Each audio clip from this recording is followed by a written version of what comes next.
हरे कृष्णा। प्रिय भक्तजनों, आज मैं आपके समक्ष शरद पूर्णिमा का महत्व और पूजा की विधि बताने जा रही हूँ। अश्विन मास की शुक्ल पक्ष की पूर्णिमा को शरद पूर्णिमा कहा जाता है।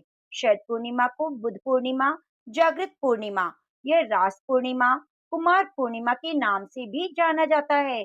शरद पूर्णिमा के दिन 5 देवताओं की पूजा की जाती है, जिसमें धन की देवी लक्ष्मी, चंद्र देवता, कुबेर, भगवान शिव और कृष्ण भगवान हैं।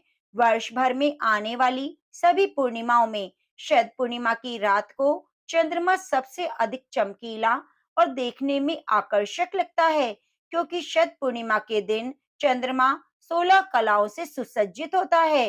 पृथ्वी के सबसे ज्यादा निकट भी होता है।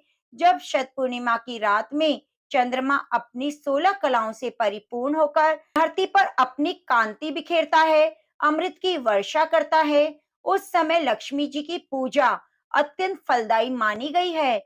आयुर्वेद के अनुसार इस दिन चंद्रमा न केवल 16 कलाओं के साथ चमकता है, बल्कि किरणों में कुछ ऐसे गुण विद्यमान होते हैं जो शरीर को पोषक तत्व प्रदान करते हैं।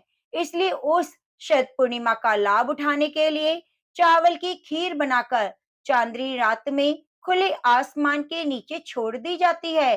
चांदनी रात में रखने के बाद सुबह इस खीर का सेवन किया जाता है। इसके अलावा अगर आप आंखों की समस्या से परेशान हैं, तो पूर्णिमा की रात को चंद्रमा को खुली आंखों से देखना चाहिए। आयुर्वेद के अनुसार शरद पूर्णिमा की रात को चंद्र दर्शन करने से आंखों के रोग खत्म हो जाते हैं और साथ ही आंखों की रोशनी बढ़ती है। तो इसीलिए उस शरद पूर्णिमा की रात को चंद्रदेव की पूजा की जाती है। शरद पूर्णिमा के दिन कुबेर की पूजा की जाती है, क्योंकि ये धन के देवता शरद पूर्णिमा पर भगवान शिव की पूजा का विधान है। माना जाता है कि इस पूर्णिमा पर भगवान शिव को खीर का भोग लगाने से भगवान शिव प्रसन्न हो जाते हैं। शरद पूर्णिमा की रात को भगवान श्री कृष्ण की पूजा करने से हमें राधा रानी और उनकी कृपा विशेष रूप से प्राप्त होती है। कहा जाता है कि श्री कृष्ण भगवान ने इस दिन राधा रानी और गोपियों के साथ रास लीला की थी। शास्त्रों के अनुसार शरद पूर्णिमा का व्रत रखने से हर प्रकार की मनोकामना पूरी हो जाती है। विवाहित महिलाएं संतान प्राप्ति की कामना हेतु यह व्रत करती हैं। जो लोग पूर्णिमा का व्रत करना चाहते हैं, उन्हें शरद पूर्णिमा के दिन से संकल्प ले लेना चाहिए। उड़ीसा में शरद पूर्णिमा को कुमार पूर्णिमा के नाम से जाना जाता है। महादेव और देवी पार्वती के पुत्र कार्तिकेय का जन्म इसी पूर्णिमासी को हुआ था। कुंवारी लड़कियां श्वेत वर्ण, आकर्षक, सुंदर कार्तिकेय की पूजा करके उनकी जैसा पति पाने की कामना करती हैं। शरद पूर्णिमा को जागृत पूर्णिमा इसलिए कहते हैं, क्योंकि इस दिन धन की देवी लक्ष्मी जी अपने वाहन पर सवार होकर घूमती हैं और देखती हैं कि कौन जाग रहा है और कौन जग रहा है, और उस पर माँ लक्ष्मी अपनी कृपा बरसाती है। तो आइए शुरू करते हैं शरद पूर्णिमा की प्राचीन कथा। प्राचीन समय में एक नगर में एक साहूकार रहता था। उसकी 2 बेटियां थीं। दोनों बेटियां पूर्णिमा का व्रत रखती। बड़ी हमेशा पूरी निष्ठा के साथ पूर्णिमा के व्रत का पालन करती, परंतु छोटी बेटी व्रत को पूरा ना करती। वह हमेशा आधा अधूरा ही व्रत करती। कुछ समय बाद दोनों बेटियों की शादी हो गई। विवाह के बाद साहूकार की बड़ी बेटी ने तो एक पुत्र को जन्म दिया, वहीं दूसरी छोटी बेटी जो व्रत को ठीक प्रकार से ना करती, उसकी संतान होने से पहले ही मर जाती। इस बात को लेकर वह बहुत परेशान रहने लगी।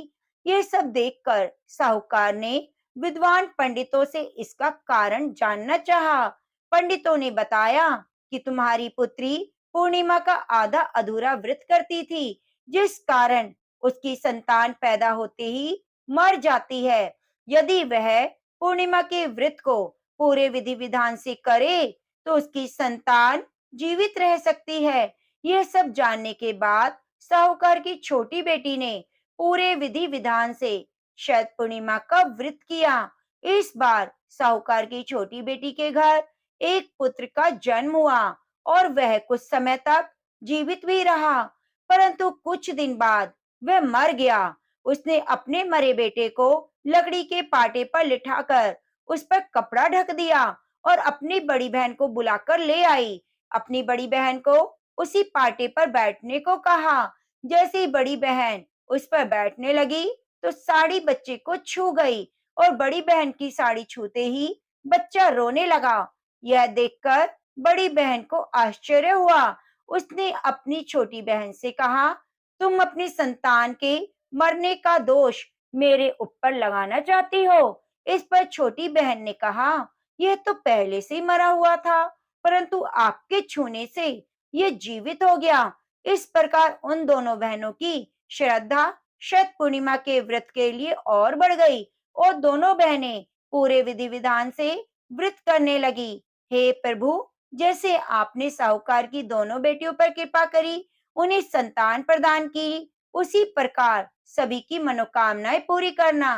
कहानी कहने वाले, सुनने वाले सभी पर अपनी कृपा रखना। तो अब आइए जानते हैं शरद पूर्णिमा की पूजा विधि। शरद पूर्णिमा के दिन श्रद्धा पूर्वक व्रत करना चाहिए। पूर्णिमा के दिन सुबह उठकर स्नान करें, तांबे मिट्टी के कलश की स्थापना करें। कलश की स्थापना के बाद लाल कपड़े से ढक दें। माँ लक्ष्मी की प्रतिमा को स्थापित करें। सामर्थ्य के अनुसार कलश में पैसे डालें।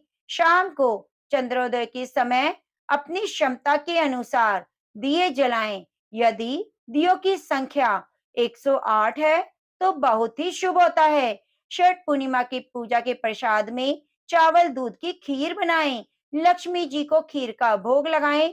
पूजन के बाद सबसे पहले किसी ब्राह्मण को, जरूरतमंद को या किसी बड़े सदस्य को खीर खिलाएं। शरद पूर्णिमा पर रात में जागने का विधान है, इसलिए रात्रि में जागरण कर भजन कीर्तन करना चाहिए। इससे माँ लक्ष्मी प्रसन्न होती है। रात्रि जागरण के बाद सुबह सूरज उगने पर कलश और प्रतिमा का विसर्जन करना चाहिए। रात को माँ लक्ष्मी जी की पूजा करते हुए इस मंत्र का जप करें। ओम ह्रीम श्रीम कमले कमलाय प्रसिद्ध प्रसिद्ध महालक्ष्मी ते नमः। कुबेर की पूजा करते हुए इस मंत्र का जप करें। ओम यक्षाय कुबेराय वैष्णवाय धन धान्य अधिपते धन धान्य समृद्धि में देहि दाप्य स्वाहा। शत पूर्णिमा की रात को सौभाग्य प्राप्त करने के लिए आपको इस मंत्र का जप करना चाहिए। शत पूर्णिमा पर भगवान शिव की पूजा करते हुए शिवलिंग को जल स्नान कराने के बाद सफेद चंदन, अक्षत, बिल्व पत्र चढ़ाएं। मिठाई का भोग लगाएं। जितना संभव हो सके इस दिन सफेद मिठाई का ही भोग लगाना चाहिए और इस मंत्र से पूजा करें। यह शिव मंत्र मृत्यु, भय, गरीबी से रक्षा करने वाला है। ये पंचाक्षरी मंत्र है। ओम नमः शिवाय। इस दिन शरद पूर्णिमा की रात को गोपी मंत्र का भी जाप करें। गोपी गीत हमें जरूर गाना चाहिए और गोपी कृष्ण मंत्र का जप करते हुए रात्रि जागरण करना चाहिए। गोपी कृष्ण मंत्र है, ओम श्रीम ह्रीम क्लीम श्री कृष्णाय गोविंदाय गोपी जन बल्लभाय श्रीम श्रीम श्री। शरद पूर्णिमा की रात को चंद्रदेव की कृपा पाने के लिए इस मंत्र का जप करें। ओम चंद्रमसे नमः।